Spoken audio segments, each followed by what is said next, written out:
I think there will be a challenge to plug in new guys. I think the great challenge is going to be at what point does the cream rise to the top? In the sense that I feel really good about the 13 guys that we got. Um, and I feel really good. Now, do I feel great? Who am I going to feel great about? And that's what this preseason is designed to do. Who are going to get the last shots? Who are going to be able to step up and make the big plays? When does the cream separate itself? When do guys go from being really good to great? Who does that? It was clear that Jabari was great. That made things easy for me as it relates to how you play call and what you obviously do. Walker was the defensive player of the year. It was easy to defensively scheme around his abilities. I'm very pleased with our depth. I'm very pleased with our effort and our attitude. But it's going to take the lights coming on to see, who we are and what we are when the time comes.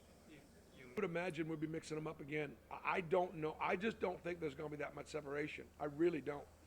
I think we have two really good centers, two really good big guards. We have two really good wings, two really good scoring guards, and two really good point guards. I see us playing 10. I see there being more. I think there's going to be more minutes in the 20s and in the high teens than there are going to be in the 30s right now, which I think could be a good thing. So therefore, that'll dictate the style of play and how we play. That would be my anticipation. What are the challenges? Are the guys going to, first of all, compete for their roles? Look, I don't mind having somebody be a 30-10 position. I don't mind. Show me. So they got to show me the difference between somebody playing 30 and somebody playing 10. And I'm all eyes, I'm all ears. Let me see.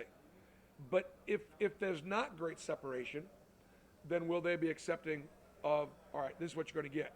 And are you going to pout about the fact that you're not playing more, or are you going to take advantage of the time that you get out there?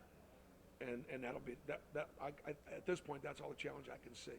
It's early though. It's middle September. How much of a trip and the challenges y'all had, especially that last game? Well, I would say, like, for example, Chris Moore had a great summer, and he played great in that last game, so he feels really good. The freshman played really well in the first two games. Not as good in the last game, but Trey Donaldson played really good in the last game. I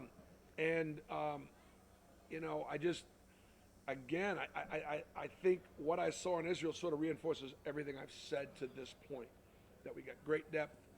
We're going to have great competition. Could we be a little bit better defensively without Walker? I don't know. But I think we could be, because I think we could be a little bit more physical.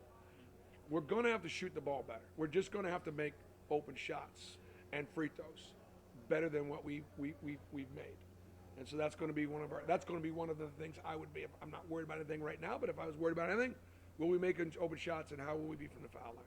How impressive was it that Janai was able to play strong safety? Janai, what some guys, there's some things you just can't teach. And so like Chance Westry and Janai are two freshmen. They're going to play professionally. They'll play in the NBA because they have it. At what point, they may both be a 2-year situation. Don't try to put a time frame on it, but they just got stuff I can't teach. Janai's got a different level of athleticism and bounce, and he's all ears, and he wants to get better. And Chance is a 6'6", 6'5" guard that can see over the top of things, make plays for himself and others. But they're going to make mistakes. I mean, they're not going to be, they're not proven. Janai's only. I mean, we talk about Yohan. Yohan's only played the game for just a little bit. Right.